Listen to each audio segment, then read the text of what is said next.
কোনো নাম্বার ছাড়া হোয়াটসঅ্যাপ ব্যবহার করতে পারবে।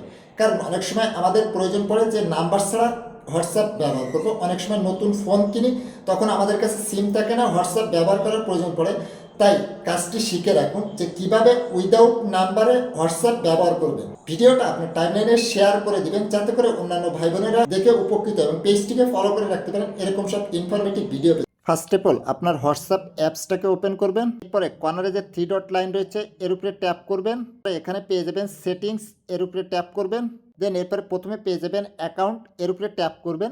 তারপরে এখানে পেয়ে যাবেন ইমেল অ্যাড্রেস, এর উপরে ট্যাপ করবেন। ট্যাপ করার পরে এখানে আপনার একটা ইমেল অ্যাড্রেস বসিয়ে দিবেন। ইমেল অ্যাড্রেসটা বসানো হয়ে গেলে এই নেক্সটের উপরে ট্যাপ করবেন। ট্যাপ করার সাথে সাথে আপনার এই ইমেলে একটা 6 ডিজিটের ওটিপি যাবে, সেই ওটিপিটা আপনি এখানে বসিয়ে দিবেন।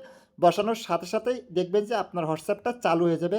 এরপরে আপনার কোনো ফোন নাম্বার ছাড়া আপনি হোয়াটসঅ্যাপ ব্যবহার করতে পারবেন। আশা